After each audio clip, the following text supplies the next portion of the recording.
Hello dear students, कैसे हो बेटा आप लोग। एग्जाम आने वाले हैं, बहुत पास हैं। अब तो हम लोगों ने बहुत सारे चैप्टर एसएसटी में कवर कर लिए और इसी सीरीज में आज एक और नया चैप्टर हम करने वाले हैं और वो चैप्टर है आप लोगों के लिए ज्योग्राफी का chapter number 2, forest and wildlife resources. बहुत छोटा सा चैप्टर है, प्यारा सा चैप्टर है, सिंपल सा चैप्टर है, बहुत लिमिटेड क्वेश्चंस इस चैप्टर से आते हैं। और सबसे अच्छी बात बेटा इस चैप्टर की ये है कि हमको मैप वर्क नहीं करना है, मतलब इस चैप्टर का मैप वर्क नहीं आएगा। तो इस चैप्टर से कोई मैप नहीं है, बस थ्योरी आएगी और थ्योरी भी बहुत कट शॉर्ट हो चुकी है। बहुत कम पार्ट आप लोगों को इस चैप्टर से पढ़ना होता है। तो छोटा सा चैप्टर है और सिंपल सा चैप्टर है। कई बार मतलब बचपन से पढ़ते आ रहे हो आप फॉरेस्ट को, वाइल्ड लाइफ को, और इन्हीं से रिलेटेड हम कंजर्वेशन पढ़ेंगे। देखो, फर्स्ट चैप्टर में हमने रिसोर्स एंड डेवलपमेंट पढ़ लिया। अब इस चैप्टर में हम क्या पढ़ेंगे? फॉरेस्ट और नेचुरल वेजिटेशन हो गया, वाइल्ड लाइफ हो गई, इससे रिलेटेड और क्यों हमको इनको कंजर्व करने की जरूरत है वो सारी चीजें पढ़ेंगे। डिप्लीशन हो रहा है तो क्यों डिप्लीशन हुआ है, रीजंस, और कैसे हम कंजर्व कर सकते हैं, गवर्नमेंट ने क्या इंपॉर्टेंट रोल प्ले किया है, और यहाँ तक कि जो कम्युनिटी है, कम्युनिटी क्या करती है, हमारी सोसाइटी क्या करती है कंजर्वेशन के लिए। तो चलिए बेटा स्टार्ट करते हैं हमारे चैप्टर को, forest and wildlife resources. पूरा वन शॉट चैप्टर जिसमें हम पूरे इसी क्लास में पूरा चैप्टर कंप्लीट करेंगे और जो आपके क्या इंपॉर्टेंट क्वेश्चंस आए हुए हैं एग्जाम में, पीवाईक्यूज हो गए, वो भी सॉल्व करेंगे। तो चलिए बेटा स्टार्ट करते हैं chapter forest and wildlife resources. Our earth is home for millions of living beings starting from microorganisms and bacteria। अब देखो, अगर अपन बात करें कि हमारी जो अर्थ है, क्या अर्थ पे सिर्फ हम ही रहते हैं, सिर्फ ह्यूमन बींग्स ही रहते हैं? नहीं, अर्थ पे आपको डिफरेंट टाइप ऑफ स्पीशीज मिलेगी, चाहे वो बर्ड्स हो, चाहे वो इंसेक्ट्स हो, ठीक है। इसके अलावा ह्यूमन बींग्स हैं, प्लांट्स हैं, एनिमल्स हैं, तो आपको बहुत सारे अलग अलग तरीके की स्पीशीज मिलेंगी, अलग अलग तरीके के लिविंग बींग्स इस अर्थ पे मिलेंगे। और ना हम इस चैप्टर में पढ़ेंगे कि और जितने भी लिविंग बींग्स हैं, ठीक है, चाहे प्लांट्स हो, चाहे एनिमल्स हो, चाहे ह्यूमन बींग्स हो, चाहे इंसेक्ट्स हो, चाहे माइक्रो ऑर्गेनिज्म, सब एक दूसरे पर क्या रहते हैं? डिपेंडेंट रहते हैं, इंटरडिपेंडेंट। हम सब एक दूसरे पे डिपेंडेंट है। अगर किसी को भी डेंजर हो, मतलब किसी को भी खतरा है, कोई भी अगर हमारे, जैसे हम बोले कि प्लांट्स है, हमें डायरेक्टली इनडायरेक्टली हम प्लांट्स पे डिपेंड करते हैं। प्लांट्स नहीं रहेंगे, प्लांट्स सारे खत्म हो जाएंगे तो हमारी लाइफ पे भी इफेक्ट है। तो ये पूरा जो अर्थ का बैलेंस है वो सब मिला के उसको कंप्लीट करते हैं, चाहे छोटे से छोटा ऑर्गेनिज्म भी क्यों ना हो, यहाँ तक कि हम बोले कि माइक्रो ऑर्गेनिज्म भी क्यों ना हो, सबका एक इंपॉर्टेंट रोल है जो कि इस अर्थ पे अपना अपना रोल प्ले करते हैं। भगवान ने सबको भेजा एक यूनिक पोजीशन देख के। तो अगर किसी को भी कुछ खतरा होता है, कोई भी इस पूरे अर्थ से अगर एक्सटिंक्ट होगा तो उसका इम्पैक्ट सब पर पड़ेगा ही पड़ेगा। तो हमारे लिए जरूरी है कि क्या करना, इस हमारी जो अर्थ पे जितने भी लिविंग बींग्स हैं, जितने भी रिसोर्सेज हैं, सबको कंजर्व करना। क्योंकि बैलेंस, हमारी अर्थ का बैलेंस बिगड़ेगा तो हमारी लाइफ, मतलब हमारा सर्वाइवल कैसे होगा, हमारी फ्यूचर जनरेशन कैसे सर्वाइव करेंगी। तो इन सारी चीज़ों को, इन सारे टॉपिक्स को हमें समझना होगा और उनके सर्वाइवल के लिए हमें काम करना होगा। अब अपन बात करें flora and fauna in India. सबको पता है फ्लोरा क्या होता है, फोना क्या होता है, सबको पता है ना बेटा? कोई ऐसा बच्चा है जिसको नहीं पता? पता है, सबको पता है। Plants and animals, flora and fauna, plants and animal. India is one of the world's richest countries in terms of its vast array of biological diversity। कि अगर अपन बात करें कि हमारी जो कंट्री है इंडिया, ठीक है, हमारी जो कंट्री, हमारा प्यारा भारत, ये जो कंट्री है, यहाँ पे आपको बायोलॉजिकल डाइवर्सिटी मिलेगी। बायोलॉजिकल डाइवर्सिटी मतलब different types of species, animals, birds, insects, सब अलग अलग तरीके के, तो डाइवर्सिटी आपको बहुत मिलेगी। ये वर्ड बायोलॉजिकल डाइवर्सिटी मतलब लाइफ है और वो भी अलग अलग तरीके की स्पीशीज। प्लांट्स वो भी लिविंग ऑर्गेनिजम्स हैं, ठीक है, एनिमल्स हो गए, बर्ड्स हो गए, इंसेक्ट्स हो गए, ह्यूमन बींग, तो अलग अलग तरीके के, तो बायोडाइवर्सिटी आपको यहाँ पे मिलेगी। And is nearly 8% of the total number of species in the world estimated to be 1.6 million. कि अगर हम पूरे वर्ल्ड की स्पीशीज की बात करते हैं तो हमारी कंट्री में 8% of total number of species, at least 10% of India's recorded wild flora and 20% of its mammals are on the threatened list. अब ये threatened list क्या है? threatened list का मतलब है कि जो खतरे में है। जैसे आप बोलते हो कि डायनासोर एक्सटिंक्ट हो चुका है, अब डायनासोर आपको दिखता है क्या? कहीं नहीं, सिर्फ जुरासिक पार्क मतलब मूवीज में ही दिखेगा, टीवी में दिखेगा, लेकिन रियलिटी में नहीं, वो एक्सटिंक्ट हो चुका। इसी तरीके से बहुत सारे एनिमल्स, बहुत सारे बर्ड्स वगैरह ऐसे हैं जो थ्रेटन्ड लिस्ट में, थ्रेटन्ड लिस्ट जिससे हम बोल सकते हैं कि एंडेंजर्ड है, कि उन्हें खतरा है कि अगर हमें उन्हें बचाया नहीं, मतलब हमने उन्हें बचाया नहीं तो वो एक टाइम बाद खत्म हो जाएंगे, वो स्पीशीज ही लुप्त हो जाएगी, एक्सटिंक्ट हो जाएगी। तो ये हमारी रिस्पॉन्सिबिलिटी है कि हमको क्या करना चाहिए, हमें कंजर्वेशन करना चाहिए, हमें बचाना चाहिए, कहीं वो पूरी तरीके से एक्सटिंक्ट ना हो जाए। तो यहाँ पे बता रखा है कि 10% of India recorded wild flora, ठीक है, 10% फ्लोरा हो गया, और 20% मेमल्स जो किस में आ जाते हैं, थ्रेटेंड लिस्ट में आ जाते हैं। Under threatened list 10% wild flora, 20% mammals हो गए, many are categorized as critical that is on the verge of extinction, मतलब जिसमें से बहुत सारे ऐसे हैं जो एक्सटिंक्ट होने वाले, लाइक द चीता, पिंक हेडेड डक एक्सेट्रा, कैसे बहुत सारे एनिमल्स मिलेंगे जो एक्सटिंक्ट होने वाले, अब मतलब एंडेंजर्ड है। एंडेंजर्ड देखो दो तरीके के होते हैं, एक्सटिंक्ट, एक्सटिंक्ट तो मतलब जो हो चुके, खत्म हो चुके, अब वो स्पीशीज दोबारा तो आएगी नहीं। सेकंड एंडेंजर्ड मतलब जो नंबर्स में कम है, अगर आपने ध्यान नहीं दिया, आपने उनको मतलब कंजर्व नहीं किया तो वो एक टाइम बाद खत्म हो जाएंगे, तो जो खतरे में है कि उनकी स्पीशीज खत्म हो सकती है, तो ये वो एनिमल्स हैं। Then flora, flora is the plant life. अब यहाँ पे मीनिंग बता दिया कि भाई फ्लोरा क्या होता है। Flora plant life occurring in a particular region or time, कि एक पर्टिकुलर टाइम पीरियड में एक पर्टिकुलर एरिया में जो भी पेड़ पौधे होते हैं वो सब फ्लोरा कहलाते हैं। और fauna is all of the animal life of any particular region or time, की जो भी एनिमल्स होंगे एक पर्टिकुलर एरिया के वो सब क्या कहलाएंगे, फौना कहलाएंगे। क्लियर। अब है causes of depletion of flora and fauna. हमने ये तो पढ़ा कि भाई फ्लोरा फोना दोनों बहुत इंपॉर्टेंट है, प्लांट्स भी बहुत इंपॉर्टेंट है। अगर प्लांट्स कटते चले जाएंगे, फॉरेस्ट खत्म होते जाएंगे, तो देखो कितना इम्पैक्ट पड़ेगा, कि हमें जो प्योर एनवायरनमेंट होता है वो नहीं मिलेगा, हमें जो हम प्लांट्स क्या करते हैं, हमें ऑक्सीजन देते हैं, तो उन सब चीज़ों का बैलेंस बिगड़ने लगेगा। कितने सारे एनिमल्स ऐसे हैं जिनका घर ही प्लांट्स है, मतलब जंगल है, तो अगर जंगल ही नहीं रहेंगे तो वो एनिमल्स कहाँ जाएंगे, वो एनिमल्स भी खत्म होंगे। तो बहुत इंपॉर्टेंट है हमारे लिए फ्लोरा और फोना को कंजर्व करना। अब हम पढ़ेंगे कि ऐसे क्या क्या कारण है, क्या रीजंस हैं जिसकी वजह से ये फ्लोरा एंड फोना डिप्लीट होते जा रहे हैं, मतलब डे बाय डे कम होते जा रहे हैं। तो ये बहुत इंपॉर्टेंट टॉपिक है एग्जाम के पॉइंट ऑफ व्यू से, कि आपको याद करना है। ये भी एक क्वेश्चन बनता है कि कॉजेज बताओ, ठीक है। सबसे पहला, human beings transform nature into a resource obtaining directly and indirectly from the forest and wild life. अब क्या है कि जो इंसान है ना बेटा, हम लोग जो है ना ह्यूमन बीइंग, हम सबसे ज्यादा ग्रीडी एनिमल्स हैं, हम बहुत लालची हैं। हमें नेचर ने, हमें भगवान ने सब कुछ दिया, लेकिन जो हमारे पास है, हमारी उनसे तो हमारी नीड सेटिस्फाई नहीं हो रही है। हम इतना ज़्यादा एम्बिशियस होने लगे हैं, और इतना ज़्यादा मतलब ये भी ले लें, वो भी ले लें, ये भी कर ले, वो भी कर ले, तो अपनी ग्रीड को सेटिस्फाई करते करते हमें नहीं पता चला हम कब नेचर को नुकसान पहुंचाने लगे।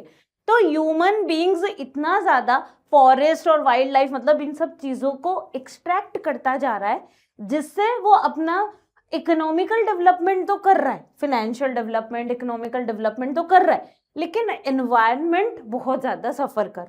तो जैसे हम देखें, forest and wildlife such as wood, bark, leaves, rubber, medicine, dyes, food, fuel, fodder, manure etcetera which depleted are forest and wild, कि ये सब चीज़ें हम एक्सट्रैक्ट करते करते हम भूल गए कि अगर हम ये फॉरेस्ट को ख़त्म कर देंगे, सारे पेड़ ही काट डालेंगे, ठीक है, वाइल्ड एनिमल्स एग्जिस्ट नहीं करेंगे, तो पूरा बैलेंस चलेगा कैसे।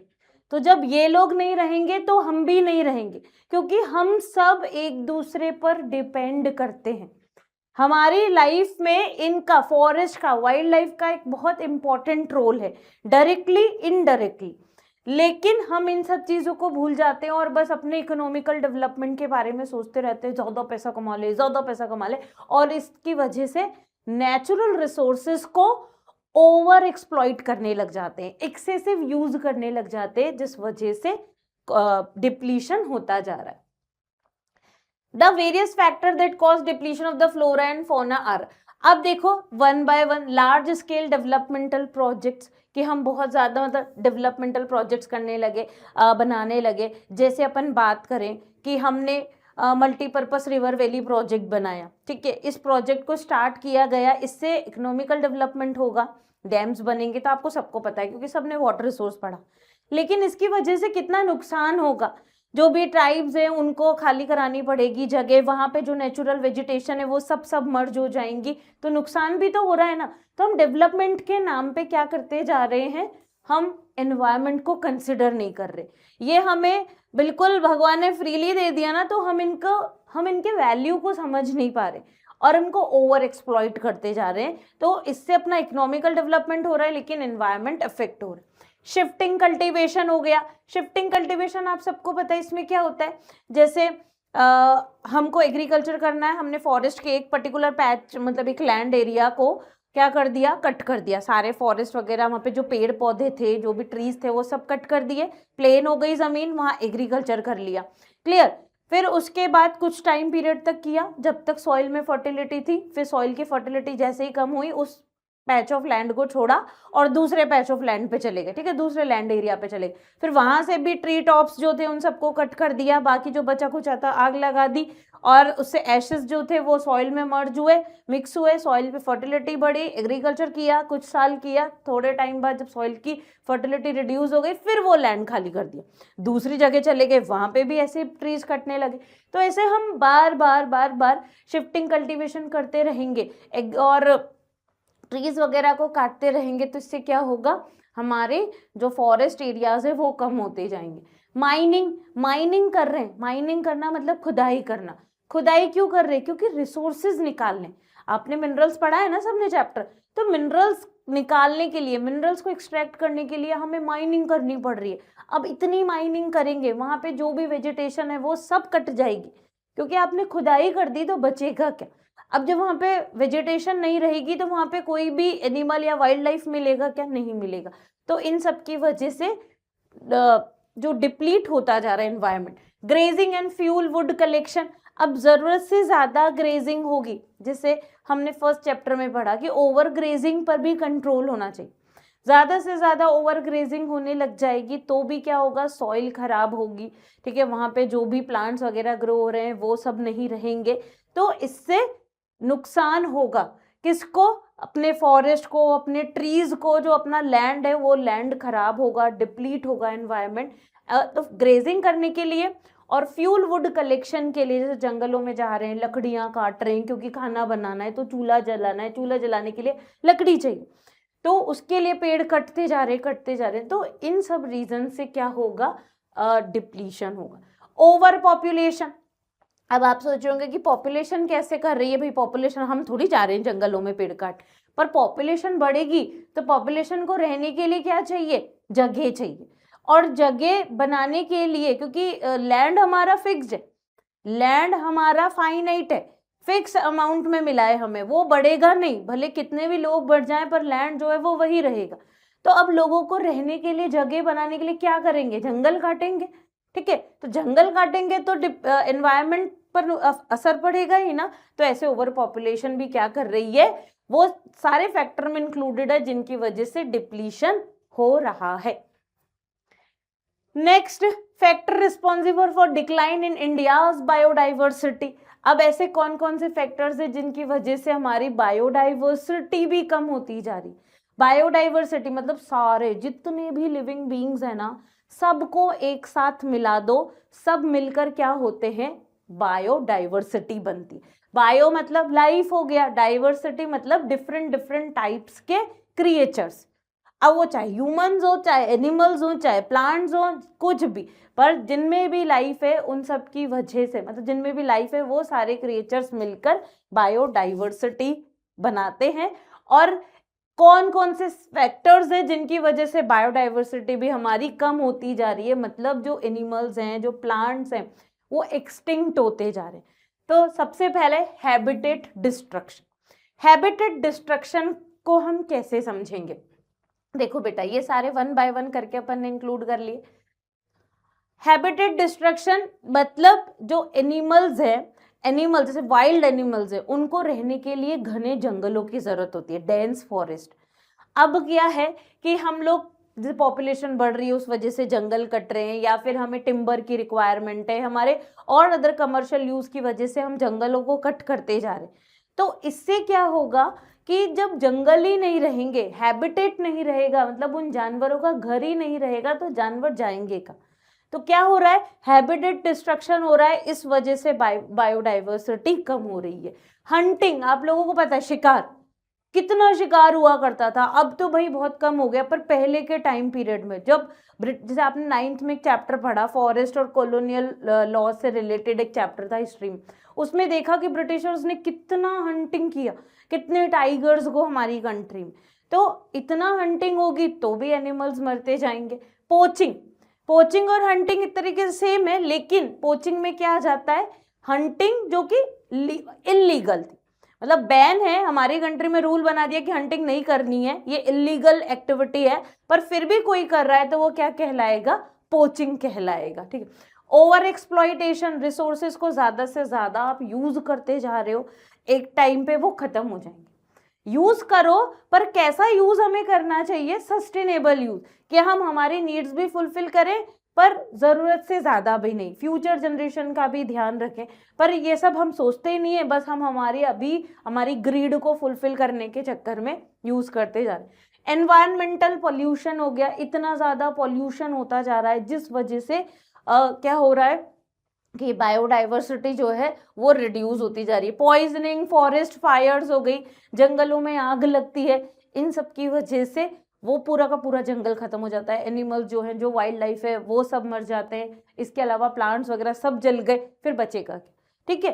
तो ये सारे रीजंस हैं। अब हमने कॉजेज तो पढ़ लिए, हमें पता चल गया कि बहुत सारे ऐसे फैक्टर्स हैं, मतलब मैक्सिमम तो वही फैक्टर्स है जो ह्यूमन फैक्टर इंसानों की वजह से हो रहा है। तो हमको क्या करना है? इन ह्यूमन फैक्टर्स को रोकना पड़ेगा, क्योंकि इस तरीके से वाइल्ड लाइफ खत्म होती जाएगी, फॉरेस्ट वगैरह सब कम होते जाएंगे, तो बहुत नुकसान होगा। तो हमें इसको रोकना पड़ेगा, और इसको रोकने के लिए या हमें क्या करना है? कुछ एफर्ट्स करने पड़ेंगे। तो मतलब यहाँ पे conservation of forest and wildlife in India, कि कैसे हम हमारे फॉरेस्ट को, कैसे हम हमारी वाइल्ड लाइफ रिसोर्सेज को कंजर्व कर सकते हैं। क्या क्या कंजर्वेशन के मेथड्स हैं? Conservation preserves the ecological diversity and our life support system, water, air and soil. तो हम जब कंजर्वेशन करेंगे ना, तो जिनकी वजह से life support system, water, air, soil, मतलब हमें सबको बचाना है। वाटर को भी कंजर्व करना है, एयर को भी कंजर्व करना है, सॉइल को भी। एयर को कैसे कंजर्व? पॉल्यूशन कम से कम हो, ठीक है, प्योर ऑक्सीजन, प्योर एयर हमको मिलेगी तब हम बेटर लाइफ जी सकेंगे, प्योर वाटर हमें मिलेगा तब हम बेटर लाइफ जी सकेंगे, सॉइल को कंजर्व करना है। तो इन सब चीज़ों को हमें कंजर्व करना पड़ेगा। Due to conservationist demand, the Indian Wildlife Protection Act was implemented in 1972. अब क्या हुआ कि कंजर्वेशन हमें करना है, पर कैसे? अब इसमें ना गवर्नमेंट भी इंपॉर्टेंट रोल प्ले करती है और हम लोग भी इंपॉर्टेंट रोल प्ले करते हैं। अब ये जो वाइल्ड लाइफ है या फिर फॉरेस्ट है, ये सबके लिए इंपॉर्टेंट, अपने लिए भी है, गवर्नमेंट के लिए भी, तो सबको ही तो मेहनत करनी पड़ेगी। अब सबसे पहले यहाँ पे क्या हुआ कि गवर्नमेंट ऑफ इंडिया ने एक कानून बनाया, ठीक है, जंगल का कानून है ये, वो वाला कानून नहीं है, ये हमारी कंट्री की गवर्नमेंट जो थी उन्होंने एक एक्ट बनाया जो कि 1972 में पास किया गया था, with various provisions for protecting habitat. क्यों किया था ये एक्ट, क्यों पास किया गया था? उस एक्ट का क्या नाम था? Indian wildlife protection act 1972, याद रखना है। विद ईयर याद रखना है, Indian wildlife protection act 1972। इस एक्ट में जो भी हैबिटेट है उनको प्रोटेक्शन प्रोवाइड करने के लिए ये एक्ट बनाया गया। Aim of the program was to protecting the remaining population of certain endangered species, कि अब जो स्पीशीज एक्सटिंक्ट हो गई ना वो तो हो गई, उसका तो कुछ नहीं कर सकते, पर जो बची है, अभी जो बची है लेकिन अभी भी ध्यान नहीं दिया तो वो भी एक्सटिंक्ट हो जाएगी। तो जो एंडेंजर्ड स्पीशीज बची है, जो रिमेनिंग है, उनको हमें प्रोटेक्शन प्रोवाइड करनी है। उसके लिए गवर्नमेंट ने हंटिंग पर बैन लगा दिया, कोई हंटिंग वगैरह नहीं होगी। Legal protection to their habitat, उनके जो हैबिटेट है मतलब घर जो है यानी फॉरेस्ट को लीगल प्रोटेक्शन प्रोवाइड करेंगे। और जो भी ट्रेड होता है वाइल्ड लाइफ पे, जो जैसे आपने देखा होगा कि वाइल्ड लाइफ मतलब जितने भी एनिमल्स होते हैं इनकी बहुत सारी चीज़ें बहुत काम की होती है, चाहे वो स्किन हो गई, चाहे वो जैसे हॉर्न्स वगैरह हो गए या फिर टीथ हो गए, तो वो सब बहुत काम के होते हैं। तो इन सब चीज़ों पे इनकी जो ट्रेडिंग होती थी, जैसे आपने सुना होगा कि जो एलिफेंट का जो टीथ रहता है उसकी ज्वेलरी बनती है बहुत कॉस्टली। तो अब क्या किया गवर्नमेंट ने, बैन कर दिया कि इस तरीके से कोई कमर्शलाइजेशन नहीं होगा, कोई ट्रेडिंग नहीं होगी, क्योंकि हम इनकी चीज़ों से पैसा कमाने के लिए ना इनको नुकसान पहुंचाते जा रहे हैं, वाइल्ड एनिमल्स को ख़त्म करते जा रहे हैं। तो गवर्नमेंट ने इस सब पे जो ट्रेडिंग होती थी, खरीदना बेचना, इन पे क्या लगा दिया, रेस्ट्रिक्शंस लगा दिया। क्लियर।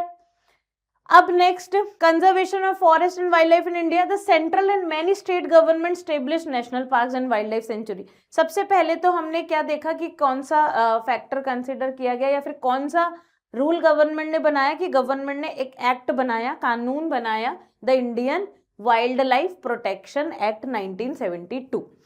फिर सेकेंड स्टेप गवर्नमेंट ने क्या लिया, central and many state government established national parks and wild life sanctuaries.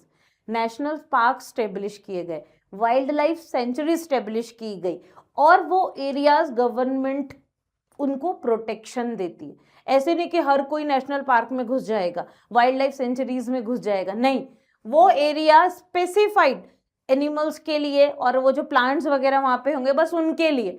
Human beings को अगर जाना है, जैसे आपको देखने जाना है, घूमने जाना है, एनिमल्स की डिफरेंट स्पीशीज को देखना है, तो वो सब परमिशन लेकर होता है। तो नेशनल पार्क्स और वाइल्ड लाइफ सेंचुरीज एस्टेब्लिश की गई ताकि वहाँ पे जो एनिमल्स वगैरह हैं वो प्रोटेक्टेड रहे। क्योंकि देखो जंगली जानवरों को अगर हमें रखना है, बचाना है, तो उनको रहने के लिए हमें घर भी देने पड़ेंगे, तो हैबिटेट प्रोवाइड करना पड़ेगा। इसीलिए गवर्नमेंट ने नेशनल पार्क्स और वाइल्ड लाइफ सेंचुरीज को क्रिएट किया। कि हम चाहें कि टाइगर को हम जेल में बंद करके रख लें तो वो लंबे टाइम तक जिंदा रहेगा, नहीं, हम उसको जेल में पिंजरे में नहीं रख सकते, हमें उसके लिए उसका हैबिटेट प्रोवाइड करना पड़ेगा।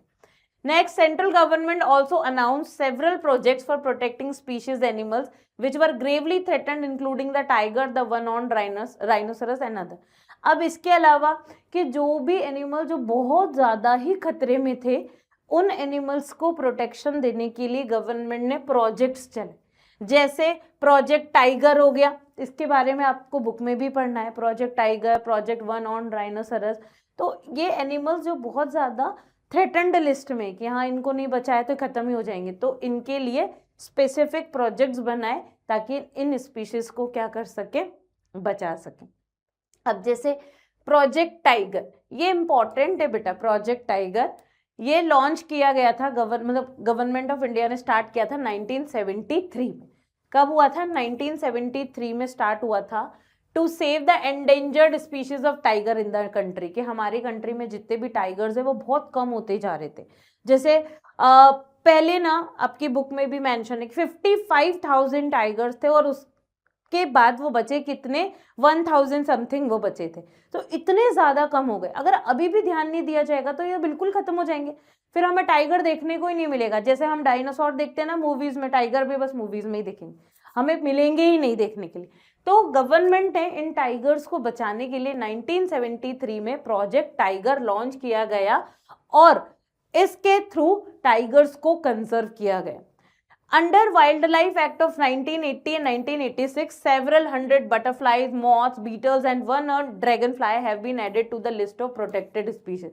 फिर धीरे धीरे ये सारे जो इंसेक्ट्स वगैरह, बर्ड्स, इन सबको भी इंक्लूड किया जाने लगा प्रोटेक्टेड लिस्ट में। यहाँ तक कि जो पेड़ पौधे होते हैं, ट्रीज होते हैं, कुछ ट्रीज को भी इंक्लूड किया गया कि अगर हमने इनको भी कंजर्व नहीं किया ना तो ये भी खत्म हो जाएंगे। तो गवर्नमेंट इतना सारा एफर्ट्स कर रही है। In 1991 for the first time plants were also added to the list, कि पहले तो बर्ड्स हो गई, एनिमल्स हो गई, ये सब थे, उसके बाद 1991 में प्लांट्स को भी इंक्लूड किया गया था। थ्रेटन्ड लिस्ट जो गवर्नमेंट बनाती है कि हाँ भाई इन सबको हमें स्पेसिफिकली बचाना है, तो उसमें प्लांट्स भी इंक्लूड हुए, जिसमें 6 स्पीशीज ली गई थी। Next, types and distribution of forest and wildlife resources, कि हमारी कंट्री में अब जो हमने फॉरेस्ट को क्लासीफाई किया है अलग अलग पार्ट में, वो पढ़ेंगे। तो in India much of its forest and wildlife resource are either owned or managed by the government, कि जो हमारी कंट्री के जंगल हैं, फॉरेस्ट हैं, वाइल्ड लाइफ है, तो उसके ओनर कौन हो गए या फिर कौन मैनेज कर रहा है उनको, या तो गवर्नमेंट कर रही है थ्रू द फॉरेस्ट डिपार्टमेंट। और गवर्नमेंट कैसे करेगी, डायरेक्ट हमारी कंट्री के जो प्राइम मिनिस्टर हैं वो थोड़ी जाएंगे कंट्रोल करने के लिए, मैनेज करने के लिए, तो वो फॉरेस्ट डिपार्टमेंट बनाते हैं, फॉरेस्ट डिपार्टमेंट के थ्रू कंट्रोल करेंगे, और अदर गवर्नमेंट डिपार्टमेंट्स या फिर कोई और अदर डिपार्टमेंट्स के थ्रू फॉरेस्ट को या वाइल्ड लाइफ को मैनेज करते, कंट्रोल करते, उन्हें कंजर्व करने के लिए, मतलब ओनरशिप जो रहती है वो गवर्नमेंट के पास रहती है, जो भी वाइल्ड लाइफ सेंचुरीज हैं, नेशनल पार्क्स हैं, इन सब की। अब देखो हमारी कंट्री में जो टाइप्स बता रखे, the forest are classified under the following categories, ये भी बहुत इंपॉर्टेंट टॉपिक है। इसमें आपके reserve forest, protected forest, unclassed forest, 3 तरीके के, और एक और रहता है परमानेंट फॉरेस्ट। क्लियर, जैसे अपन ने ये पढ़ा ना कि reserve forest, protected forest, unclassed forest, और एक और रहता है परमानेंट फॉरेस्ट, जिसमें आप 4th कैटेगरी भी इंक्लूड कर सकते हो, परमानेंट फॉरेस्ट। ठीक है, अब अपन बात करें सबसे पहले रिजर्व्ड फॉरेस्ट की। रिजर्व फॉरेस्ट, तो वर्ड रिजर्व आते ही आप समझ गए होंगे रिजर्वेशन क्या होता है। रिजर्वेशन पता है ना, मतलब जैसे हम बोलते हैं कि एजुकेशनल इंस्टीट्यूशन में रिजर्वेशन है पर्टिकुलर कास्ट को, मतलब कुछ सीट्स हैं जो उनके लिए फिक्स हैं। इसी तरीके से रिजर्व फॉरेस्ट है, ये जो फॉरेस्ट होते हैं ना, ये बहुत, मतलब यहाँ पे जो भी टिम्बर मिलेगा या फिर जो भी प्लांट्स वगैरह मिलेंगे बहुत वैल्यूएबल होते हैं, तो उनको रिजर्व कर दिया गया, कोई वहां नहीं जा सकता, वो रिजर्व फॉरेस्ट है, परमिशन लेके भी नहीं जा सकते, तो these forest are regarded as the most valuable. तो ये फॉरेस्ट बहुत ज्यादा वैल्यूएबल फॉरेस्ट है, क्योंकि वहां पे जो अंदर जो रिसोर्सेज है, जो भी टिम्बर, प्लांट, ट्रीज हैं, वो बहुत प्रीशियस है, बहुत वैल्यूएबल है। As far as the conservation of forest and wildlife resources are concern, it covers half of the total forest area. तो जितना भी फॉरेस्ट एरिया है, उस पूरे फॉरेस्ट, मतलब हमारे इंडिया में जितना भी फॉरेस्ट एरिया है, उस फॉरेस्ट एरिया का जो हाफ जंगल, टोटल में से जो हाफ जंगल होगा, वो क्या होता है, वो रिजर्व्ड फॉरेस्ट होते हैं। और ये रिजर्व, इसमें आपको मतलब इतना इजीली कोई जा भी नहीं सकता, ठीक है, ये रिजर्व्ड रहते हैं, गवर्नमेंट ने इनको रिजर्व किया हुआ है, प्रोटेक्शन प्रोवाइड कर रखी है कि कोई भी नहीं जाएगा वहां पे और चाहे कि वहां जाके आप जंगल में से लकड़ियां काट लो, तो ये पॉसिबल नहीं है, ठीक है। और ये बहुत वैल्यूएबल फॉरेस्ट है, यहाँ पे जो भी रिसोर्सेज है वो बहुत वैल्यूएबल। फिर अपन बात करते प्रोटेक्टेड फॉरेस्ट की। Protected forest, this forest land are protected from any further depletion, कि अभी तक जो हुआ ना यहाँ पे, जो भी मतलब जैसे शिकार किया एनिमल्स का वो हुआ, या फिर प्लांट्स वगैरह कट किए गए टिम्बर के लिए, तो जो भी हुआ अभी तक वो हो गया, लेकिन अब वहां पे अब डिप्लीशन नहीं हो सकता। क्या कर दिया, almost 1/3 of the total forest area is protected, और पूरे जंगलों में से हाफ तो हमने देख लिया कि भाई रिजर्व फॉरेस्ट हो गए, और 1/3 एरिया क्या रहेंगे, प्रोटेक्टेड रहेंगे, कि अब इन फॉरेस्ट में किसी भी तरीके से कोई भी ऐसी एक्टिविटी नहीं होगी जिनकी वजह से फॉरेस्ट को कोई नुकसान। और यहाँ पे आप जैसे प्रोटेक्टेड फॉरेस्ट है, कोई जाना चाहे तो जा सकता है, लेकिन इसमें गवर्नमेंट की परमिशन लेके वहां आप जा सकते हो। आपको कोई रिसोर्सेज चाहिए तो वो ले सकते हो, लेकिन परमिशन लेनी पड़ती है, विदाउट परमिशन कुछ भी नहीं होता, ठीक है। तो पूरा जितने भी जंगल है हमारी कंट्री, उसका जस्ट आधा तो रिजर्व हो गया, 1/3 क्या हो गया, प्रोटेक्टेड फॉरेस्ट हो गया। और इन्हीं दोनों को मिला दिया जाए, रिजर्व फॉरेस्ट, प्रोटेक्टेड फॉरेस्ट, तो वो क्या हो जाते, परमानेंट फॉरेस्ट का पार्ट होते। फिर इसके बाद आया these are forest unclassed forest, these are forest other forest and wastelands belonging to both the government and private individual and communities. अब बाकी जो बचा हुआ 1/3 फॉरेस्ट है ना, ये फॉरेस्ट या तो गवर्नमेंट का ओनरशिप में भी आ सकता है या कोई प्राइवेट इंडिविजुअल या कम्युनिटी इनकी ओनरशिप में भी इंक्लूड किया जा सकता है, ठीक है। These are other forest and wastelands belonging to both government, government के भी हो सकते हैं, प्राइवेट इंडिविजुअल के भी हो सकते हैं, कम्युनिटीज के भी हो सकते हैं। जैसे मान लो पूरा एक कम्युनिटी, उनका एक पूरा लैंड एरिया है, खाली पड़ा है, वहां पे नेचुरल वेजिटेशन ग्रो हो गई, और वो क्या कहलाएगी फिर, अनक्लास्ड फॉरेस्ट कहलाएगा। क्लियर। अब नेक्स्ट कम्युनिटी एंड कंजर्वेशन, कि हमने टाइप्स ऑफ फॉरेस्ट देख लिए, टाइप्स ऑफ फॉरेस्ट हो गए, कंजर्वेशन के मेथड्स क्या क्या गवर्नमेंट ने लिए वो हमने पढ़े, क्या किस किन रीजंस की वजह से डिप्लीशन हुआ वो पढ़ लिया।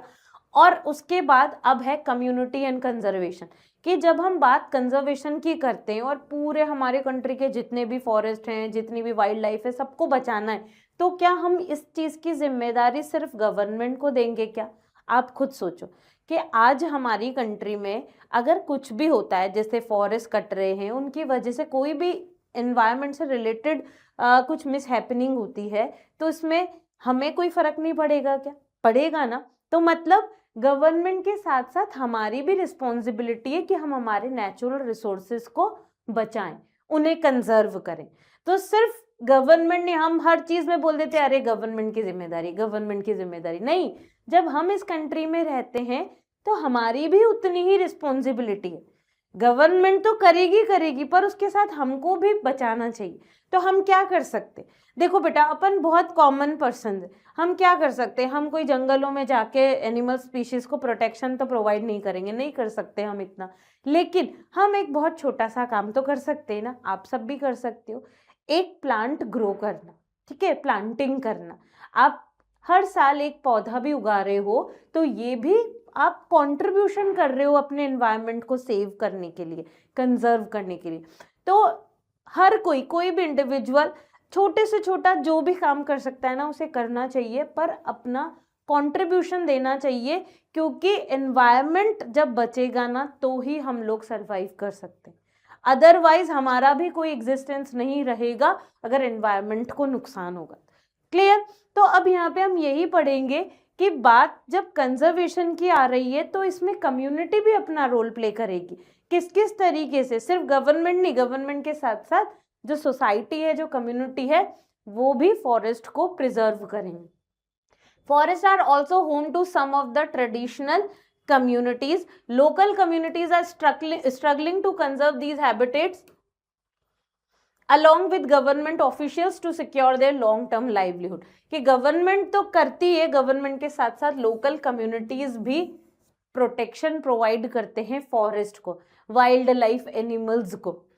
तो हम इसमें यहाँ पे एक एक करके पढ़ेंगे। जैसे in Sariska tiger reserve Rajasthan, villagers have fought against mining by citing the wildlife protection act. क्या हुआ कि भाई राजस्थान में गवर्नमेंट क्या कर रही थी, गवर्नमेंट जैसे माइनिंग हो रही है, सॉरी गवर्नमेंट नहीं, हम बोलेंगे कि माइनिंग हो रही है, तो अब लोगों ने, गवर्नमेंट तो करती ही है कंजर्वेशन के लिए, लेकिन लोगों ने भी क्या किया, लोगों ने भी अगेंस्ट किया उस माइनिंग का, क्योंकि माइनिंग होगी तो प्लांट्स, जब जितने भी ट्रीज हैं वो सब कट जाएंगे, वहां पे जो वाइल्ड लाइफ है वो कैसे एग्जिस्ट करेगी। तो लोगों ने भी उसका अगेंस्ट किया, किसके through, wild life protection act के थ्रू, कि ये सब चीजें नहीं होनी चाहिए। माइनिंग करने के लिए, आप जो माइनिंग करना चाहते हो, भले आप उससे कमर्शियल डेवलपमेंट कर लोगे, इकोनॉमिक डेवलपमेंट कर लोगे, लेकिन सारे पेड़ पौधे सब कट जाएंगे। तो लोगों ने उसका अगेंस्ट किया। इसके बाद the famous Chipko movement in the Himalayas. Famous Chipko movement के बारे में आपने सुना होगा। चिपको मूवमेंट में क्या था कि जो लोग थे, ये मेनली कहाँ पे, हिमालयन रीजन्स में, कि जो पेड़ थे, पेड़ों से सब चिपक गए, कि क्योंकि ना देखो यहाँ पे लोग क्या मान रहे हैं कि ये जो पेड़ हैं इनकी वजह से हमारी लाइफ है। तो हमारी अगर अपन हिंदू माइथोलॉजी की बात करें तो जिनकी भी वजह से हमारी लाइफ सर्वाइव मतलब हम सर्वाइव कर पाते हैं, हम सब उनको एज अ गॉड और गॉडेस मानते, होता है ना। आपने देखा होगा कि हम सन को मतलब सूर्य को जल चढ़ाते, देखा है आप लोगों ने। हम जो अलग अलग ट्रीज होते हैं उनकी पूजा करते, तो क्यों करते? क्योंकि इन सब की वजह से हमारी लाइफ पॉसिबल हो पा रही। तो चिपको मूवमेंट में यही हुआ कि लोग जो थे ना वो फॉरेस्ट या जो पेड़ थे उनसे सब चिपक गए कि अगर किसी को पेड़ काटना है तो पहले हमें मारना पड़ेगा फिर फॉरेस्ट कटे। तो इस तरीके से लोग क्या कर रहे हैं, रेजिस्ट करते डिफॉरेस्टेशन को, ताकि वो जितने भी ट्रीज हैं वो ट्रीज बच सके। ठीक है, इसी तरीके से आपके एक और है जिसे also shown that community afforestation with indigenous species can be enormously successful. तो कम्युनिटी चाहे, कम्युनिटी सब मिलके मेहनत करे, एफर्ट्स करे, तो वो क्या कर सकती है, वो प्लांट लाइफ को, वो जो वेजिटेशन है उनको, एनिमल लाइफ है, फ्लोरा एंड फौना दोनों को कंजर्व कर सकती है। ऐसे ही आपके राजस्थान में अलवर, जो अलवर डिस्ट्रिक्ट है वहाँ का बता रखा है कि वहाँ पे 5 विलेजेस थे, वहाँ पे भी लोगों ने अपने प्लांट्स, एनिमल्स, इन सबको प्रोटेक्शन प्रोवाइड करी।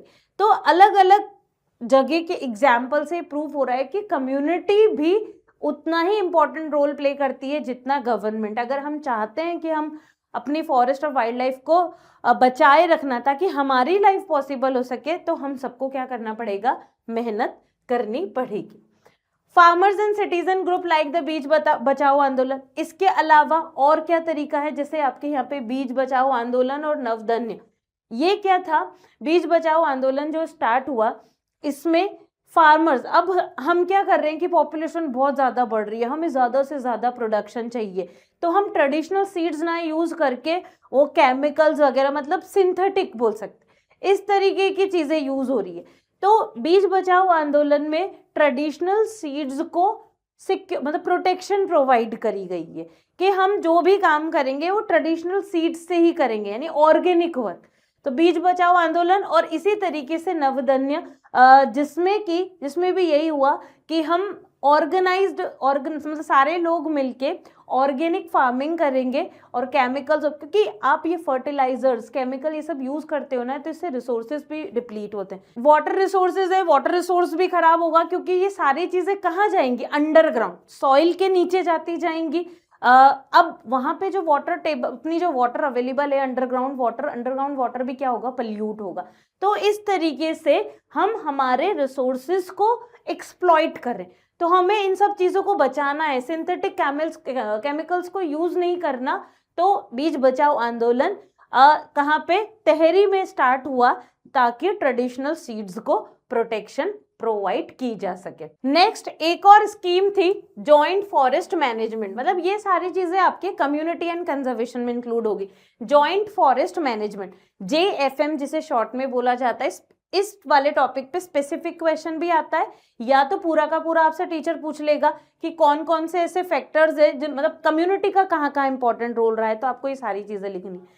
अगर हम जॉइंट फॉरेस्ट मैनेजमेंट की बात करें, जहाँ पे वर्ड ही देखो जॉइंट आ गया कि फॉरेस्ट को तो मैनेज करेंगे, पर लेकिन अब गवर्नमेंट भी साथ रहेगी और कॉमन पीपल भी साथ रहेंगे, यानी दोनों मिलके जॉइंट होके फॉरेस्ट को मैनेज करेंगे। तो JFM प्रोग्राम इंट्रोड्यूस किया गया था 1988 में, और सबसे पहले ओडिशा ने इस पर एक्शन लिया था। मतलब ओडिशा ने इसको इस तरीके के प्रोग्राम को चलाया था, जो कि ये एग्जाम्पल प्रेजेंट करती है बाकी अदर स्टेट्स के सामने कि अगर जॉइंट फॉरेस्ट मतलब गवर्नमेंट और कॉमन पीपल दोनों मिलकर ये काम करेंगे तो फिर हमारी कंट्री के वाइल्ड लाइफ और फॉरेस्ट इनको बेटर प्रोटेक्शन मिल सकती है। क्लियर? तो इन 1988 in the state of Odisha shown good example for involving local communities in the management and restoration of degraded forest, कि जो भी फॉरेस्ट डिग्रेड हो चुके हैं हम उनको दोबारा से स्टेब्लिश करें, दोबारा से प्लांटिंग करें, ताकि जो हो गया सो हो गया। पर अब हम जाग चुके हैं, हमारी आंखें ना खुल गई हैं, अब हमें फॉरेस्ट को क्या करना है, प्रोटेक्शन करना है।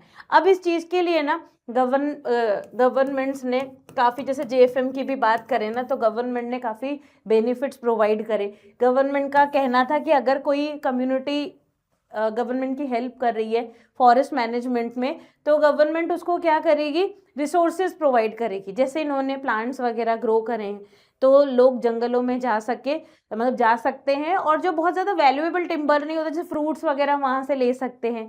या फिर हम बोलेंगे कि जो ट्रीज़ हैं पुराने हो गए, ठीक है, जो पुराने हो चुके हैं और जिनका अब जिनके बहुत बहुत ज़्यादा पुराने हो गए, उन्हें कट करना है, तो उसमें से भी कुछ बेनिफिट्स मिल जाएंगे। तो गवर्नमेंट लोगों को थोड़ा सा क्या देती है कि थोड़ा सा भी आप बेनिफिट्स भी ले लेना, पर लेकिन आप हमें सपोर्ट करो, क्योंकि यहाँ पे जब हम फॉरेस्ट और वाइल्ड लाइफ की बात कर रहे हैं तो जिसमें सबका सपोर्ट चाहिए, तभी जाके हम इसको प्रोटेक्शन दे सकते हैं। सिर्फ गवर्नमेंट कुछ नहीं कर सकती, हमें इसमें कॉमन पीपल को भी अपना क्या देना पड़ेगा, कॉन्ट्रीब्यूशन देना पड़ेगा। तो ये आपका पूरा चैप्टर है जिसमें हमने अलग अलग टॉपिक्स पढ़ लिए। अब यहाँ पे बेटा चैप्टर बहुत छोटा सा है, जिसमें सबसे पहले अगर अपन टिप्स पे देखें तो सबसे पहले कॉजेज आ जाएंगे कि कॉजेज क्या है डिप्लीशन के, फ्लोरा एंड फौना, ये इंपॉर्टेंट टॉपिक है। देन कंजर्वेशन करने के लिए गवर्नमेंट क्या कर रही है, ये इंपॉर्टेंट टॉपिक है। प्रोजेक्ट टाइगर हो गया, और उसके बाद community and conservation. Community and conservation में आप JFM के बारे में आपसे पूछा जा सकता है, बीज बचाओ आंदोलन के बारे में हो गया, ठीक है, या अलवर डिस्ट्रिक्ट के बारे में, और हमने जो उससे पहले फर्स्ट पढ़ा था वो। तो ये आपके बस बहुत ही लिमिटेड टॉपिक हैं जिसमें से क्वेश्चन पूछे जाते हैं। तो अब हम यहाँ पे जो हमारे PYQs हैं, जो हमारे क्वेश्चन पूछे गए हैं बोर्ड एग्जाम में, और सैंपल पेपर में, इस साल के जो सैंपल पेपर में क्वेश्चंस आए हैं उनको भी हम सॉल्व कर लेते हैं। अब इससे पहले ना एक और टॉपिक आपके बुक में दे रखा है, जैसे सेक्रेड ग्रूव से रिलेटेड। जब आप उसको पढ़ोगे ना तो उसमें बेसिक मैसेज क्या दिया गया है, सेक्रेड ग्रूव्स, यहाँ पे ये हेडिंग देखो क्या होता है कि अगर हम चाहते हैं कि इस तरीके से पूरा वाइल्ड लाइफ को प्रोटेक्ट करें, जंगलों को बचाएं, तो अगर हम इसमें हमारी माइथोलॉजी को कनेक्ट कर लेते हैं ना, तो बहुत अच्छा तरीका है कि इसके थ्रू हम उनको प्रोटेक्शन दें। जैसे ना हम बोल रहे हैं कि हम उस पर्टिकुलर ट्री की पूजा कर रहे हैं, तो जब हम उसकी पूजा करेंगे, पूजा करना इन द सेंस कि हम उनकी रिस्पेक्ट कर रहे हैं, रिस्पेक्ट करेंगे तो हम उनको बहुत ज़्यादा बेरहमी से काटेंगे क्या, नहीं। तो अगर हम हमारा जो माइथोलॉजी वाला पार्ट इसमें मिला लेते हैं, हमारे रिलीजन को इसमें हम मिला लेते हैं, तो इसकी वजह से भी हमारे जो नेचुरल वेजिटेशन है, जो वाइल्ड लाइफ है, इनको क्या मिलती है, प्रोटेक्शन मिलती है। तो अब आइए क्वेश्चन पे एक एक करके जो हमारे PYQs हैं। First question, which of the following characteristics of Indian wildlife protection act are correct. अब ये सारी कैरेक्टरिस्टिक्स बता रखी है, आपको बताना है कि कौन सी करेक्ट है। अब टू मेक, आप रीड करोगे तो अब यहाँ पे to make provision for habitat for wildlife animals, to publish list of protected species, to ban hunting the save endangered species, to include important subject like forest and wildlife. तो यहाँ पे answer है आपका A, 1, 2 and 3 are correct.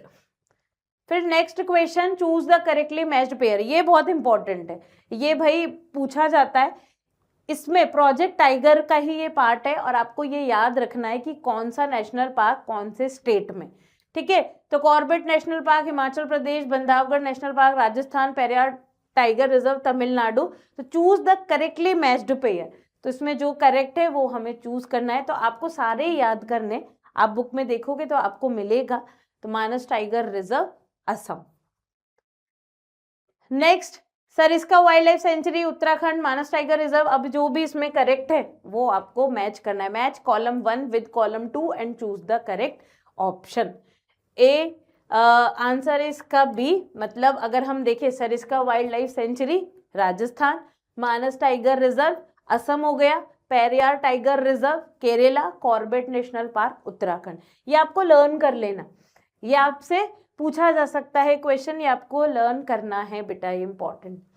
अब next, total of, ये sample paper का question क्या बता रखा है कि 628 tiger died in India during the past 5 year. क्या क्वेश्चन में बताया हुआ है कि 628 टाइगर जो थे वो उनकी डेथ हुई, मतलब पिछले 5 सालों में, ठीक है, due to natural causes, natural causes की वजह से, और अदर रीजंस भी हो सकते हैं, एक जो नेचुरल डेथ होती है वो भी, और बाकी अदर रीजन भी, including poaching according to government data, कि नेचुरल डेथ और उसके बाद अलग रीजंस जो थे, और जिसमें पोचिंग भी इंक्लूडेड था।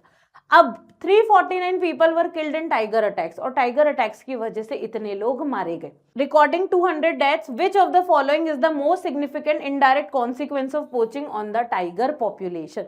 अब हम देखें, reduction in the prey species, dwindling the tigers food supply, increase in human wild life conflicts in protected area, rise in tiger population. तो बेटा इसमें जो आंसर रहेगा वो क्या रहेगा, ए वाला। क्यों? अब देखो यहाँ पे टाइगर्स की डेथ हुई और फिर हम ये बोल रहे हैं कि 349 पीपल जो थे वो मारे गए क्योंकि टाइगर्स ने अटैक किया। तो टाइगर्स अटैक कर रहे हैं, टाइगर्स भूखे हैं इस वजह से, और वो मर भी रहे हैं क्योंकि वो भूखे हैं, उन्हें खाने को नहीं मिल रहा। तो उनकी प्रे स्पीशीज जो है जिसको वो खाएंगे, अब जब वही नहीं मिलेगी तो क्या होगा, वो उनकी डेथ होगी, और भूखे रहेंगे तो वो इंसानों पर हमला करेंगे। तो ए इसका आंसर है। Based on the classification of forest, which of the following statement would most likely apply to places like Jammu and Kashmir? ठीक है, जम्मू एंड कश्मीर। अब यहाँ पे these places mostly have forest managed as reserved और protected। तो जब आप book में भी देखोगे तो यहाँ पे आएगा कि जम्मू एंड कश्मीर में सबसे ज्यादा कौन से रिजर्व्ड और प्रोटेक्टेड फॉरेस्ट है। तो आंसर आपका ए ही है। Which state of India is the maximum area under permanent forest? Permanent forest सबसे ज्यादा कहाँ पे, मध्य प्रदेश में। सबसे ज्यादा परमानेंट फॉरेस्ट कहाँ मिलेंगे, मध्य प्रदेश में। अब ये पैराग्राफ आपको रीड करना है। क्वेश्चन जो है इसके, उसके आंसर्स आपको मतलब ढूंढने होंगे। सबसे अच्छा तरीका जो मैं हर बार बताती हूँ बेटा, कि जब भी आपसे पैराग्राफ वाले क्वेश्चन पूछे जा रहे हैं तो आप पहले पैराग्राफ रीड मत करो। आपको क्या करना है, आप क्वेश्चन रीड करो। क्वेश्चन रीड करोगे, फिर आपने क्वेश्चन रीड किया, अब उसका आंसर ढूंढते हुए आप पैराग्राफ रीड करोगे ना, तो आपका टाइम बचेगा। नहीं तो पहले पैराग्राफ रीड करोगे, पूरा समझ लोगे, फिर क्वेश्चन आंसर रीड करोगे, फिर उसका आंसर ढूंढने के लिए फिर पैराग्राफ रीड करो, तो डबल टाइम दोगे। तो आपको ये नहीं करना, आपको क्वेश्चन आंसर रीड करने और उसके बाद आपको आंसर्स ढूंढने के लिए यहाँ पे रीड करना है। तो ये सबके आंसर्स गिवन है, आपको इसको रीड करना है अच्छे से। नेक्स्ट क्वेश्चन अपना, suggest any 2 measures for the conservation of forest. तो फॉरेस्ट को कंजर्व करना है, कैसे कंजर्व करना है, उसके लिए मेजर्स हमें बताने। तो अभी देखो बेटा, हमने जब थ्योरी पढ़ी ना, तो ये सारी चीजें पढ़ ली कि कैसे हमें कंजर्व करना है, कौन कौन से पॉइंट्स हम यूज कर सकते हैं। कम्युनिटी एंड कंजर्वेशन पढ़ा, कम्युनिटी का कितना रोल है, वो वाले पॉइंट्स हो गए। क्या क्या रीजंस है डिप्लीशन के, ठीक है, वो हो गया प्रोजेक्ट टाइगर। तो ये कुछ टॉपिक्स ही है, जैसे टाइप्स ऑफ फॉरेस्ट हो गया, ये 4-5 टॉपिक ही हैं जिससे आपके क्वेश्चन बनते हैं। तो वही क्वेश्चन याद रहेंगे, तो आप 4-5 उन टॉपिक्स को अच्छे से पढ़ लोगे तो आपके सारे क्वेश्चन बन जाएंगे, कोई दिक्कत नहीं आएगी। अब यहाँ पे अपन वो सारे मेजर्स देखें जिनसे आप हमें फॉरेस्ट को कंजर्व करना है। Excessive cutting down of forest trees should not be allowed by the government to conserve forest. अब जब हमें फॉरेस्ट कंजर्व करना है, मतलब ट्रीज को बचाना है, हमें उसको कट नहीं करना, तो जो भी एक्सेसिव कटिंग डाउन हो रही है उन सब चीजों को रोकना पड़ेगा। Next, more trees should be planted. Afforestation हम करेंगे तो कंजर्व होगा, सही ना। जब हम प्लांट्स उगाएंगे, नए पौधे उगाएंगे तो उससे कंजर्वेशन होगा। तो हमको क्या करना है, एफॉरेस्टेशन को प्रमोट करना है। Paper product such as old newspaper, magazine, books and notebooks should be recycled. कि जो भी पेपर्स होते हैं वो सारी चीजें रिसाइकल होनी चाहिए। अब जैसे मैं आपको इससे रिलेटेड एक एग्जांपल दूं, आप लोगों को पता है कि जब भी इलेक्शंस होते हैं, हम वोट देने जाते हैं, तो अब क्या मेथड हो गया, इलेक्ट्रॉनिक वोटिंग मशीन हो गई, ठीक है। पर उससे पहले जब ईवीएम आई, ईवीएम से पहले क्या चलता था, पेपर्स होते थे, बैलेट पेपर। तो बैलेट पेपर, सोचो पूरे इंडिया में इलेक्शंस होते थे, कितने पेपर्स यूज हो जाते थे। तो अब उसकी वजह से कितने ट्रीज कट रहे थे। तो गवर्नमेंट ने इस चीज को, एनवायरमेंट प्रोटेक्शन को देखते हुए इस बैलेट पेपर वाले सिस्टम को हटाया और डिजिटल मोड पे आया, मतलब वोटिंग करने के लिए इलेक्ट्रॉनिक वोटिंग मशीन बनाई गई। तो ऐसे अब जो हम बुक्स वगैरह पढ़ रहे हैं, नोटबुक्स, हमें ये तो सब चीजें जरूरी है, चाहिए। तो हमें क्या करना चाहिए, इनको रिसाइकिल करना चाहिए ताकि आप उसी पेपर को फिर दोबारा यूज कर सको। Laws should be implemented to save the forest. अब ये जनरल बातें होगी, इनके अलावा और क्या करना चाहिए, क्योंकि देखो स्ट्रिक्टनेस भी बहुत जरूरी है। आपने लोगों को जनरल अवेयर कर दिया, जिन लोगों को मानना है वो मान रहे, पर जो नहीं मान रहे उनका क्या करें। तो उनके लिए फिर थोड़ा स्ट्रिक्ट सुपरविजन किया गया। तो गवर्नमेंट ने लॉज बनाए ताकि फॉरेस्ट को क्या कर सके, सेव कर सके। Communities should be made aware about conservation of forest, और जो लोकल पीपल्स है, कम्युनिटीज वगैरह हैं, उनको ज्यादा से ज्यादा अवेयर किया गया, ताकि गवर्नमेंट के साथ मिलके कम्युनिटीज भी हेल्प करेंगी ना, तो हमारे फॉरेस्ट जो हैं वो बचे रहेंगे। और इसके अलावा आपको लगता है कोई और पॉइंट, तो आप वो भी मेंशन कर सकते। Next, suggest any 2 measures for the conservation of wild life. अभी हमने फॉरेस्ट की बात करी, अब हम जब वाइल्ड लाइफ की देखते हैं तो कौन कौन से major, to survey and collect all the information about wildlife specially their number of growth. तो जब हम वाइल्ड लाइफ की प्रोटेक्शन की बात करें तो पहले हमें पता तो चलना चाहिए कि कौन से स्पीशीज, उसके कितने नंबर्स हैं, कितने बचे हैं, कितना मतलब उनका क्या है, कहीं ऐसा तो नहीं कि वो एंडेंजर्ड है, तो इन सब के बारे में सर्वे हो। To protect habitat by protecting forest, उनके हैबिटेट को बचाओ, क्योंकि जानवर तभी बचेंगे जब उनके घर बचेंगे, तो घर बचाने के लिए ज़्यादा से ज़्यादा पेड़ होंगे, जंगल होंगे, तभी जानवर बचेंगे, तो हैबिटेट प्रोटेक्ट करना है। To delimit the areas of their natural habitat. अब यहाँ पे कि अब देखो क्या कर दिया गया, जो भी नेचुरल हैबिटेट हैं उन हैबिटेट्स को एक लिमिट भी रखो उनकी, नेचुरल जैसे नेशनल पार्क और वाइल्ड लाइफ सेंचुरीज वगैरह भी, ये भी रहेंगी, तो इससे क्या रहेगा, नेचुरल हैबिटेट बचे रहेंगे और उससे वाइल्ड लाइफ भी प्रोटेक्टेड रहेगी। To protect wildlife from pollution and from natural hazard, और पोल्यूशन वगैरह को कंट्रोल करना है, नेचुरल हजार्ड्स को कंट्रोल करना है, ताकि हमारी वाइल्ड लाइफ भी सेफ और सिक्योर रह सके। इसी तरीके से next question, explain any 3 factors responsible for the depletion of flora and fauna. अब रीजंस क्या है जिसकी वजह से डिप्लीशन हो रहा है। सबसे पहला एग्रीकल्चरल एक्सपेंशन, कि ज्यादा से ज्यादा एग्रीकल्चर हो रहा है। After the independence agriculture expansion become the major cause of depletion of forest resources, कि इतना ज्यादा एग्रीकल्चर, क्योंकि पॉपुलेशन देखो अभी ये ना डायरेक्टली किससे लिंक्ड है, पॉपुलेशन से। पॉपुलेशन एक्सपेंड हो रही है तो एग्रीकल्चर एक्सपेंशन भी करना पड़ेगा, पर एग्रीकल्चर एक्सपेंशन करने के लिए जगह चाहिए। अब जगह कहाँ से लाओगे, जगह तो अपने पास लिमिटेड ही, तो हमने क्या किया, फॉरेस्ट वगैरह को कट करने लगे एग्रीकल्चर करने के लिए, तो इसकी वजह से फॉरेस्ट का क्या हुआ, नुकसान। अब जैसे यहाँ पे between 1951 and 1980 according to forest survey of India over 26,200 square kilometer forest area was converted into agricultural land, कि इतना जो फॉरेस्ट एरिया था, क्योंकि देखो अपने पास लैंड लिमिटेड है, अब उस पे हमको क्या करना है, कि हमें डिसीजन लेना पड़ेगा कि हमें पूरे पे एग्रीकल्चर ही करना है या पूरे पे हमको फॉरेस्ट ही रखने हैं या हमें आधा आधा करना है, जो भी हम जैसे भी डिसीजन ले सकते हैं हमें वो लेना। तो अब एग्रीकल्चर बढ़ाने के चक्कर में आपका जो फॉरेस्ट एरिया था वो कम हो गया। माइनिंग भी एक रीजन है जिसकी वजह से क्या हो रहा है, डिप्लीट हो रहा है resources. It is another major factor behind deforestation. Example, dolomite mining has seriously threatened the Buxa tiger reserve. तो आप ये एग्जाम्पल देख सकते हो कि जो पूरा टाइगर रिजर्व है उसको भी मतलब थ्रेटेंड हो, डर रहता है, नुकसान होने के चांसेस हैं। तो माइनिंग एक बहुत बड़ा खतरा, तो इन सब अब माइनिंग भी करनी पड़ेगी। अगर हम सोचें कि हम सब कुछ ही बिल्कुल ही बंद कर दें तो ये भी नहीं है, क्योंकि हमको हमारा इंफ्रास्ट्रक्चर डेवलपमेंट, इकोनॉमिक डेवलपमेंट भी करना पड़ेगा। पर इन सब चीजों पे कंट्रोल होना चाहिए कि हमें यूज तो करना है पर एक लिमिट में यूज करना है। मतलब आपने जो सस्टेनेबल यूज पढ़ा है ना, हर चीज में हमें वो सस्टेनेबल यूज का मेथड अप्लाई करना पड़ेगा। इसके अलावा large scale development projects since 1951 over 5,000 square kilometre of area was cleared for river valley project.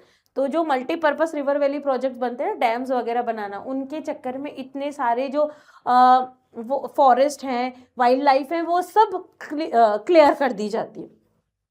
Rapidly expanding industrial urban economy, industrial development करने के लिए, अर्बन एरियाज बढ़ाने के लिए, क्योंकि पॉपुलेशन बढ़ रही है तो कहीं तो रहेंगे, लोगों को जगह चाहिए, तो फॉरेस्ट वगैरह कटते जा रहे हैं। तो ये सारे रीजंस हैं जिसकी वजह से क्या हो रहा है, डिप्लीट हो रहा है फ्लोरा एंड फोना। और ये फ्लोरा एंड फोना भी एक दूसरे से कनेक्ट रहता है। फ्लोरा में डिप्लीशन आएगा तो फोना में ऑब्वियसली डिप्लीशन आएगा, क्योंकि फोना को रहने के लिए जगह क्या चाहिए। तो ये हमारे बेटा पीवाईक्यूज हैं, पीवाईक्यूज कंप्लीट हुए। अब इसमें देखो, अब यहाँ पे रिजर्व फॉरेस्ट, प्रोटेक्टेड फॉरेस्ट, जैसे ये क्वेश्चन नहीं इंक्लूड हुआ तो हम ये सोच सकते हैं, समझ सकते हैं कि हमारे एग्जाम में अब वो वाला क्वेश्चन इंपॉर्टेंट है, क्योंकि अभी जो पीवाईक्यूज आए उसमें सारी चीजें इंक्लूड हो चुकी है, कॉजेज हो गए, सारे मेथड्स हो गए कि कैसे हमें प्रोटेक्शन देनी है। अब इसके बाद आपके लिए देखो जेएफएम भी इम्पॉर्टेंट है, यानी वो कम्युनिटी और जो टाइप्स ऑफ फॉरेस्ट है वो भी इम्पॉर्टेंट है, तो जो हमने थ्योरी में पढ़ लिया है। तो सारा हमने पूरा जो चैप्टर था पीवाईक्यूज है, ये पीवाईक्यूज कंप्लीट किए। आई होप आप लोगों को पूरा चैप्टर अच्छे से समझ आया होगा। इसको पढ़ो, समझो, पूरी थ्योरी अच्छे से प्रिपेयर कर लो। छोटा सा चैप्टर है, बहुत कम टॉपिक इस चैप्टर से आने वाले हैं, लेकिन सिंपल चैप्टर है। तो बेटा थैंक यू सो मच। अब मिलेंगे हम एक और नए चैप्टर के साथ।